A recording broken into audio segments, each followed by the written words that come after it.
Soy Clara Vidal, de 28 años, y nunca imaginé que mis propios padres me traicionarían de esta manera.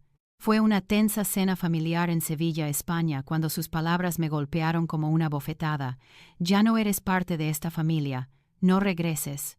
Mi corazón latía con fuerza mientras los miraba, mi tenedor congelado en el aire. Los ojos de mi madre estaban fríos, el rostro de mi padre inexpresivo, y mi hermano solo sonreía con suficiencia. Antes de que pudiera reaccionar, se levantaron, señalaron la puerta, y yo tropecé hacia la noche. La cerradura hizo clic detrás de mí, la llave en mi mano de repente, sin valor. Golpeé la puerta, gritando, pero nadie respondió. Mi mundo entero se derrumbó en ese instante, expulsada de mi propio hogar, sin explicación, solo su cruel rechazo. Me registré en un hotel barato, mi mente dando vueltas, tratando de entender por qué habían hecho esto. ¿Fue porque me negué a unirme al negocio familiar o porque me atreví a perseguir mi sueño de escribir guiones? Una semana después, mi teléfono vibró con un correo electrónico urgente de su abogado. Tenemos un problema. Llame de inmediato. Mi estómago se apretó. Una semana antes me habían echado fríamente y declarado que ya no era parte de la familia, y ahora, a través de su abogado, me suplicaban ayuda. Miré las palabras en la pantalla y solté una sonrisa amarga. ¿Alguna vez has enfrentado una traición de las personas en las que más confiabas? Comparte tu historia en los comentarios. Me encantaría escucharla. Crecer en Sevilla, España, significaba vivir bajo la sombra del apellido Vidal. Mi madre, Carmen Vidal, dirigía el negocio de planificación de eventos de nuestra familia como un general que comanda un ejército. Bodas, galas corporativas, lo que sea. Ella lo construyó desde cero, y era su orgullo y alegría. Cada conversación en la mesa giraba en torno a listas de clientes, reservas de locales o márgenes de beneficio. Mi padre, Ricardo Vidal, manejaba las finanzas, siempre asintiendo a las órdenes de mamá, su silencio más fuerte que las palabras. Luego estaba mi hermano, Sergio Vidal, 5 años mayor, el niño de oro que prosperaba en el negocio, absorbiendo los elogios de mamá como si fuera oxígeno. Yo era la rara, la soñadora que prefería garabatear guiones que equilibrar presupuestos. Siempre me había encantado escribir historias, guiones, cualquier cosa que me permitiera escapar. Pero para mi familia era una pérdida de tiempo. Necesitas un trabajo de verdad, soltaba mamá, sus ojos entrecerrándose cada vez que mencionaba la posibilidad de presentar un guión. Sergio sonreía con suficiencia, soltando frases como: «Sigue soñando, Clara, pero no esperes un sueldo». Incluso papá, que rara vez hablaba, murmuraba: «El negocio es lo que nos mantiene a flote». Sus palabras dolían, pero seguí adelante, escapándome a un pequeño estudio en Sevilla el año pasado para presentar mi primer guión. Fracasó estrepitosamente. El rechazo me destrozó, pero sus risas en la mesa dolieron más. «Te lo dije», dijo Sergio, sirviéndose más vino. La única persona que siempre me entendió fue mi abuela, Florencia Vidal. La abuela Florencia no era como el resto de ellos. Se sentaba conmigo en su porche, sus manos arrugadas pero firmes, enseñándome a crear diálogos que calaran hondo. «Tus historias importan, Clara», decía, su voz cálida y sus ojos brillantes de convicción. Pasábamos horas desglosando películas antiguas, analizando cada línea, cada giro. Anotaba notas en los márgenes de mis guiones, su letra cursiva pulcra y alentadora. «Sigue adelante», susurraba, «pase lo que pase». Esos momentos eran mis salvavidas, el único momento en que me sentía comprendida. La abuela Florencia falleció hace 2 años, y su ausencia dejó un vacío que nada podía llenar. Pero la presión de mamá, papá y Sergio nunca cesó. El negocio lo era todo, nuestro legado, lo llamaban. Cuando era niña, los acompañaba a sus eventos, llevando manteles o colocando sillas. Pero incluso entonces me escapaba para escribir escenas en mi cuaderno. Mamá me pilló una vez, su rostro contraído. «No estás aquí para jugar, Clara. Este es nuestro futuro». Yo tenía 12 años. Cuando cumplí los 20, me mudé, persiguiendo mi sueño en la pequeña escena cinematográfica de Sevilla. Pero después del rechazo del estudio, tuve que volver a casa con el rabo entre las piernas. Las miradas en sus rostros lo decían todo. Yo era un fracaso. Volver a casa era como caminar sobre cáscaras de huevo. Todos los días, mamá me empujaba a unirme al negocio. Podrías ser excelente en esto, Clara, decía, su tono más una orden que un estímulo. Sergio intervenía. Ella lo estropearía, mamá. Sigamos con lo que sabemos. Papá simplemente tomaba su café, evitando mi mirada. Intentaba seguir escribiendo, encerrándome en mi habitación, tecleando hasta altas horas de la noche. Pero sus voces resonaban por las paredes, llamadas de clientes, planes de eventos, la risa engreída de Sergio. Me sentía como una extraña en mi propia casa, mis guiones, un secreto que tenía que ocultar. Las palabras de la abuela Florencia me mantenían en pie. Ella me había dejado su vieja máquina de escribir, una cosa tosca que atesoraba. Pasaba los dedos por sus teclas, recordando sus lecciones. Una buena historia necesita corazón, Clara. No dejes que nadie te lo quite. Pero el corazón no era suficiente cuando las expectativas de mamá se cernían como una tormenta. Irrumpía en mi habitación, arrojando propuestas de eventos sobre mi escritorio. Lee esto, aprende algo útil. Yo asentía, pero mi mente estaba en otra parte, perdida en escenas que nunca terminaría. Las burlas de Sergio se hicieron más agudas también. ¿Sigues escribiendo tus pequeñas películas?, decía, apoyado en el marco de la puerta. Madura, Clara. Empecé a dudar de mí misma. Quizás tenían razón. Quizás mis sueños eran solo fantasías infantiles. Pero cada vez que cerraba los ojos, veía el rostro de la abuela Florencia, escuchaba su voz, instándome a luchar.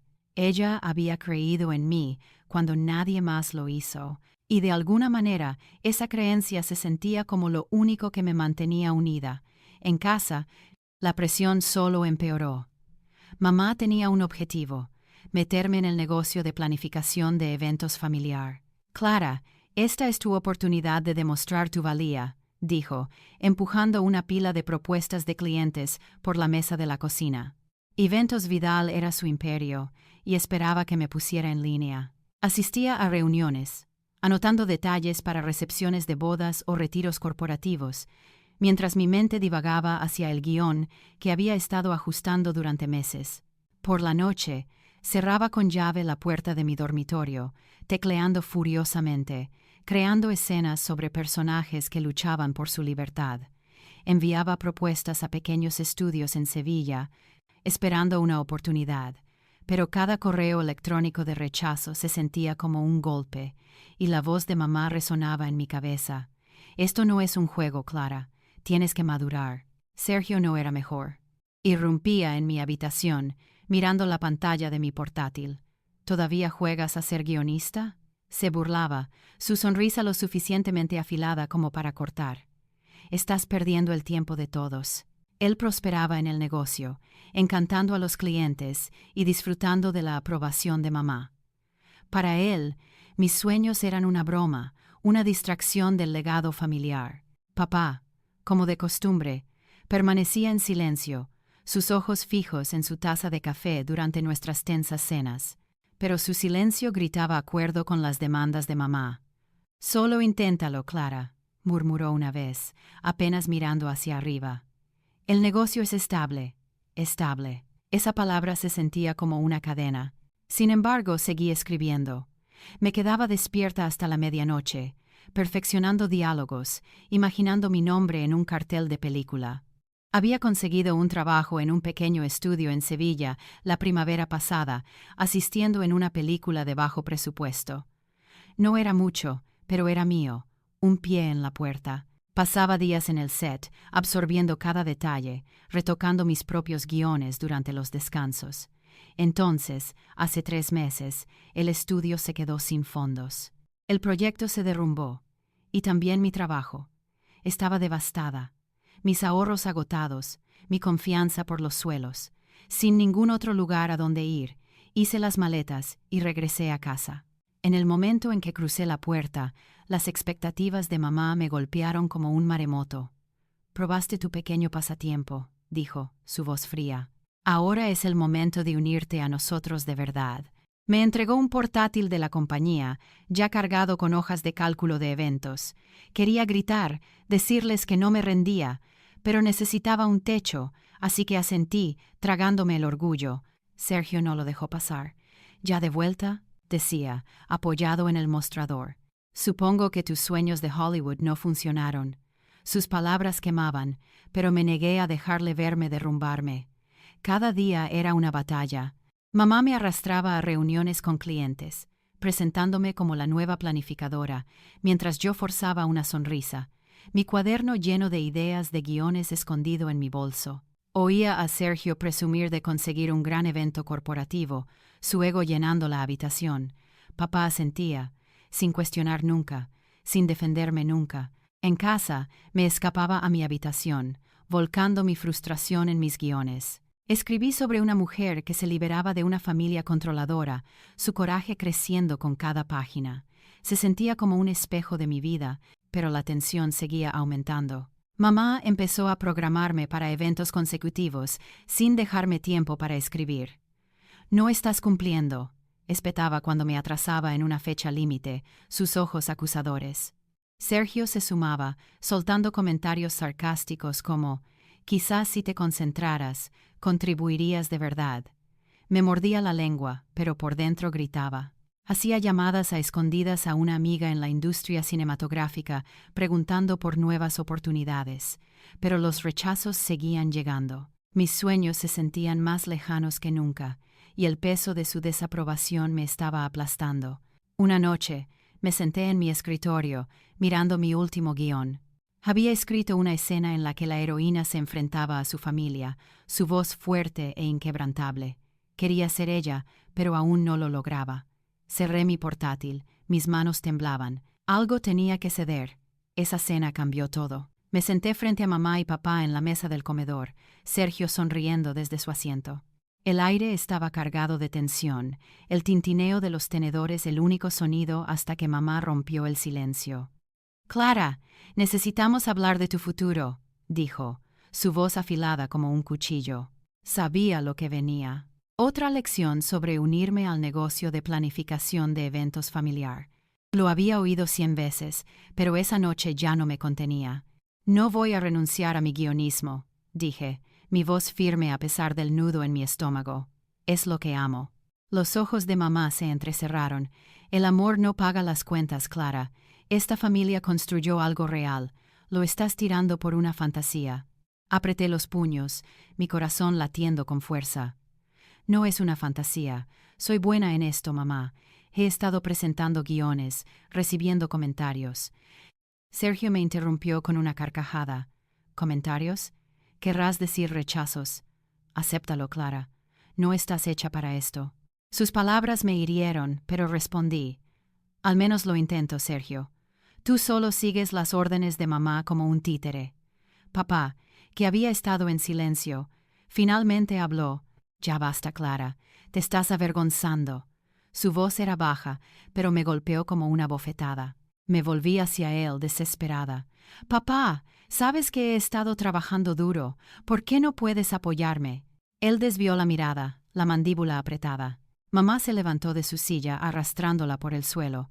«Esta es tu casa, Clara, pero solo si eres parte de esta familia. Si eliges esta tontería en lugar de nosotros, estás fuera». Me congelé. «¿Qué estás diciendo?» Mi voz tembló. El rostro de mamá estaba frío como una piedra. «Ya no eres parte de esta familia. Vete». Sergio sonrió, cruzándose de brazos. Papá solo miró su plato. Me levanté. Mis piernas temblaban. Y agarré mi bolso. «No puedes decirlo en serio», dije. Pero mamá señaló la puerta. Salí tropezando. El aire frío de la noche me golpeó mientras la cerradura hacía clic detrás de mí. Golpeé la puerta gritando. «Mamá, papá, abran la puerta». Nada. Mi llave no funcionaba. Habían cambiado las cerraduras. Terminé en un hotel barato al final de la calle. Mi mente acelerada. ¿Cómo pudieron hacer esto? Intenté llamar a mamá, luego a papá, luego a Sergio.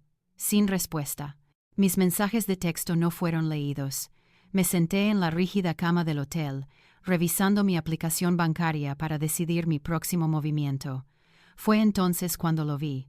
Mi cuenta de ahorros, la que compartía con Sergio para emergencias, estaba vacía. 1.000 euros desaparecidos. Llamé al banco. Mis manos temblaban. Los fondos fueron retirados ayer, dijo la empleada, por Sergio Vidal, mi hermano. Se lo había llevado todo. Miré mi teléfono, mi pecho apretado por la traición. Sergio siempre había sido mezquino, pero esto era un nuevo nivel. Intenté llamarlo de nuevo, dejando un mensaje de voz. ¿Por qué, Sergio? Ese era mi dinero. Sin respuesta. Pensé en la abuela Florencia. ¿Cómo me diría que siguiera luchando? Pero en ese momento sentí que lo había perdido todo. Mi casa, mi familia, mis ahorros. Me acurruqué en la cama, mi portátil abierto con mi último guión, lo único que me quedaba. No me rendiría, pero no sabía cómo seguir adelante. Una semana después, mi teléfono vibró con un mensaje. Todavía estaba refugiada en ese hotel barato de Sevilla, mi vida empaquetada en una maleta, mis ahorros desaparecidos. El correo electrónico era de Roberto Castro, el abogado del fideicomiso, y el asunto me detuvo en seco. Urgente. Fideicomiso Florencia Vidal. Mi corazón dio un brinco. Abuela Florencia. Lo abrí, escaneando las palabras. Usted tiene derecho a bienes bajo un fideicomiso establecido por Florencia Vidal. Por favor, contácteme de inmediato. Bienes, fideicomiso. No había oído hablar de ningún fideicomiso. Mis manos temblaban mientras marcaba el número de Roberto. Clara, dijo, su voz tranquila pero firme. Tu abuela estableció un fideicomiso para ti antes de fallecer. Garantiza tu derecho a permanecer en la casa familiar y proporciona fondos para tu carrera como guionista. Casi se me cae el teléfono. La casa familiar de donde mamá y papá me acababan de echar, y dinero para mi escritura. Hay más, añadió Roberto. Florencia te dejó una carta. Te la enviaré con los documentos del fideicomiso. Acepté reunirme con él al día siguiente, mi mente acelerada. ¿Por qué nadie me había dicho esto? Los documentos llegaron al hotel, un sobre grueso con jerga legal y una carta sellada con la familiar letra cursiva de la abuela Florencia. La abrí. Mis ojos se llenaron de lágrimas al leer sus palabras. Mi querida Clara, comenzaba, siempre he sabido que tu corazón pertenece a tus historias. Este fideicomiso es mi manera de protegerte de quienes no te entienden. Tu madre, tu padre, tu hermano. Intentarán controlarte, pero eres más fuerte que sus dudas. La casa es tuya para reclamarla, y los fondos son para tus sueños. No dejes que te lo quiten. Apreté la carta, las lágrimas corriendo por mi rostro. La abuela Florencia lo había visto venir. Las demandas de mamá, el silencio de papá, la traición de Sergio. Había planeado protegerme. Los detalles del fideicomiso eran asombrosos. Florencia había reservado suficiente para cubrir mis gastos de vida y apoyar mi guionismo durante años. Había una cláusula que aseguraba que podía quedarme en la casa familiar sin importar lo que dijeran mamá o papá. Roberto explicó por teléfono. Tus padres fueron notificados del fideicomiso cuando Florencia falleció, pero han ignorado sus términos. El cierre de la casa activó una revisión automática. Apreté más la carta. Lo sabían, y aún así me echaron. Volví a leer las palabras de Florencia, su voz resonando en mi cabeza. Eres más fuerte que sus dudas. Había escrito sobre mi infancia, cómo me sentaba en su regazo garabateando historias mientras ella sonreía. Tu madre quería que encajaras en su molde, escribió, pero yo vi tu fuego. Este fideicomiso es tu libertad. Cada línea se sentía como un salvavidas, sacándome de la desesperación en la que me había estado ahogando. Pero también me quemaba. Mamá, papá y Sergio me habían ocultado esto. Me habían echado de mi propia casa, robado mis ahorros. ¿Cómo pudieron? Volví a llamar a Roberto, mi voz más firme ahora. ¿Cuál es el siguiente paso? Él describió una reunión para hacer cumplir los términos del fideicomiso, advirtiéndome que podría ponerse difícil. Tu familia podría luchar contra esto, dijo. Han estado administrando el fideicomiso y hay discrepancias. ¿Discrepancias? Mi estómago se retorció. ¿Lo habían manipulado? Pensé en la cara engreída de Sergio, los 1.000 euros que faltaban de mi cuenta. Esto no era solo por la casa o el dinero. Se trataba de control. Pasé la noche revisando los documentos del fideicomiso, resaltando cláusulas, tomando notas. Florencia había pensado en todo. Protecciones legales, financiación, plazos, incluso una provisión para honorarios legales si el fideicomiso era impugnado. Sentí su fuerza en cada palabra, su creencia en mí, pero la duda también se coló. Enfrentar a mamá, papá y Sergio significaría reabrir viejas heridas. ¿Podría hacer esto? La sala de reuniones parecía un campo de batalla. Me senté frente a mamá, papá y Sergio. Sus rostros, una mezcla de desafío y malestar. Roberto Castro, el abogado del fideicomiso, estaba de pie a la cabecera de la mesa, su maletín abierto y los papeles cuidadosamente apilados. Mis manos apretaban la carta de la abuela Florencia. Sus palabras alimentaban mi determinación. Este era el momento de recuperar lo que era mío. Roberto carraspeó, su voz firme. Estamos aquí para abordar el fideicomiso Florencia Vidal y su mala gestión. Los ojos de mamá se entrecerraron. ¿Mala gestión? Eso es absurdo. Sergio se recostó, con los brazos cruzados, su sonrisa apenas ocultando sus nervios. Papá miraba la mesa, tan silencioso como siempre. Roberto no se inmutó.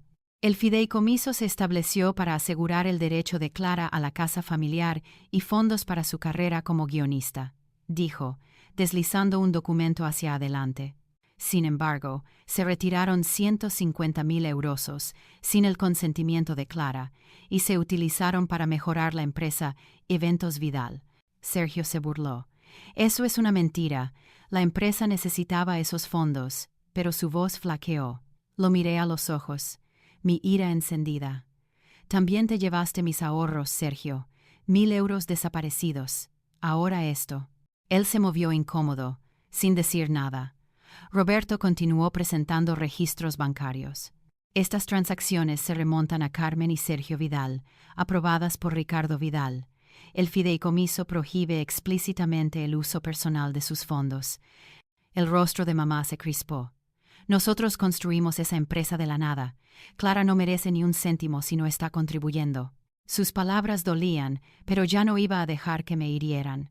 ¿Contribuyendo? Espeté. Me encerrasteis fuera de mi propia casa, mamá. La abuela Florencia quería que yo la tuviera. Papá finalmente habló, su voz baja.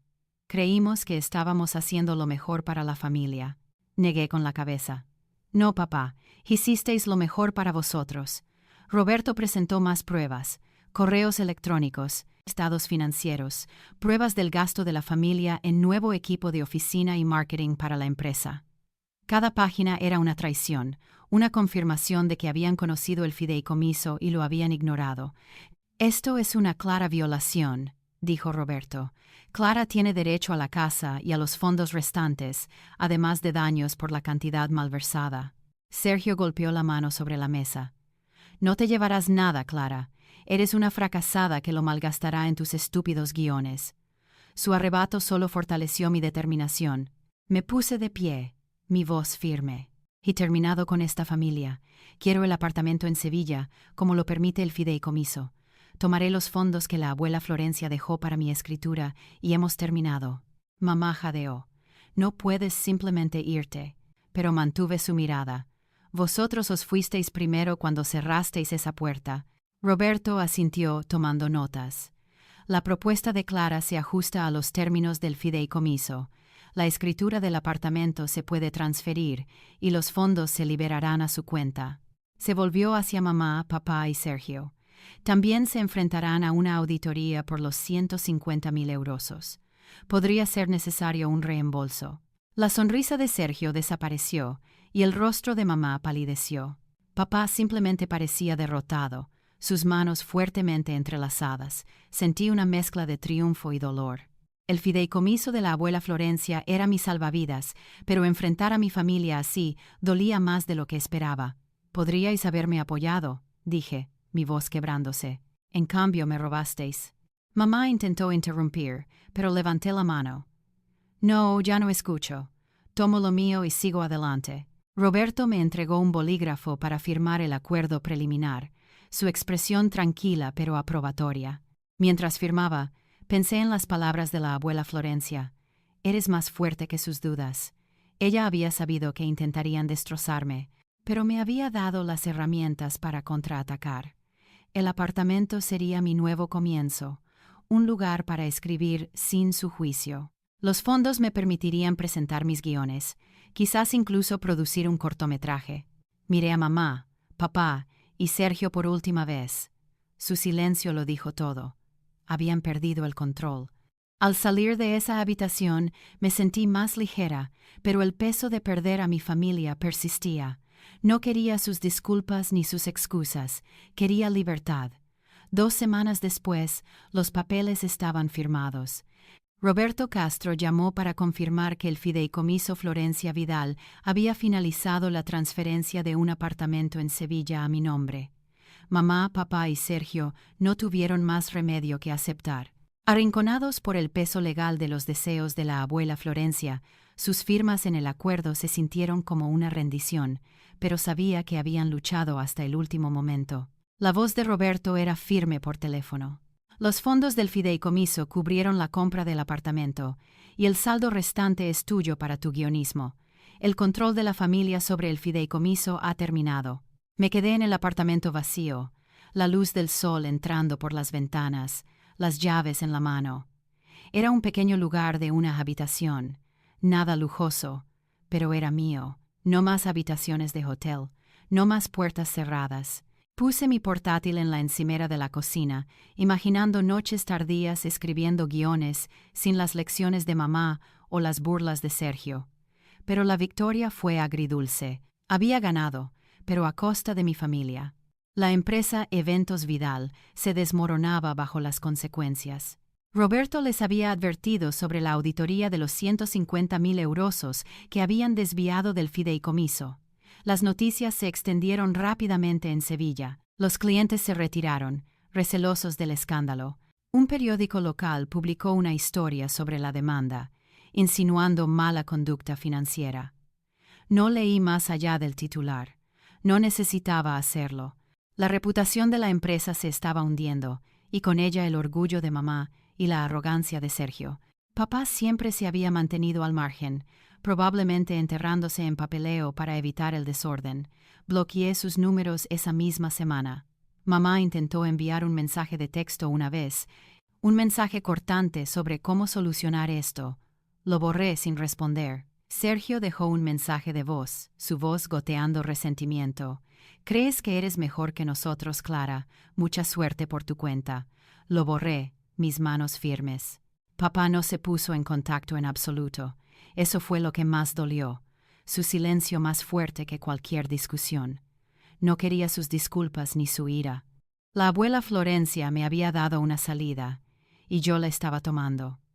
Acomodarse en el apartamento llevó tiempo. Compré un escritorio de segunda mano, una lámpara barata y algunas plantas para que el lugar se sintiera vivo. Cada mañana me sentaba junto a la ventana, sorbiendo café, tecleando escenas para un nuevo guión. Era sobre una mujer que reconstruía su vida después de la traición, su fuerza creciendo con cada paso. Las palabras fluían más fácilmente ahora, liberadas del peso de las expectativas familiares. Envié propuestas a pequeños estudios, mi confianza volviendo poco a poco. Un productor en Almería envió un correo electrónico interesado en un concepto de cortometraje. No era Hollywood, pero era un comienzo. A veces me encontraba mirando la carta de la abuela Florencia, guardada en un cajón. Sus palabras eran mi ancla. Eres más fuerte que sus dudas. Trazaba la tinta, recordando su cálida sonrisa, su fe en mí. Ella había sabido que mamá intentaría moldearme, que Sergio me derribaría, que papá se quedaría de brazos cruzados sin hacer nada. Ella había construido esta red de seguridad, y yo finalmente era libre para usarla. Pero la libertad venía con sombras. A altas horas de la noche, cuando el apartamento estaba en silencio, sentía el dolor de lo que había perdido. No la familia en la que se habían convertido, sino la que había esperado. Aquella en la que mamá podría haber aplaudido mis guiones, donde papá podría haberse pronunciado, donde Sergio podría haber sido un hermano en lugar de un rival. Aparté esos pensamientos, centrándome en el futuro. Los fondos del fideicomiso me daban margen para escribir, para perseguir mis sueños sin pasar apuros. No era rica, pero tenía suficiente. Un mes después, recibí una llamada de Roberto. La auditoría avanzaba y la familia se enfrentaba a fuertes multas. Eventos Vidal podría no sobrevivir. Le di las gracias, mi voz tranquila. Su caída no era mi objetivo, pero era su consecuencia. Colgué, abrí mi portátil y empecé a escribir. La historia no había terminado, ni la mía ni la que estaba en mi pantalla. Pero, por primera vez, sabía que escribiría mi propio final.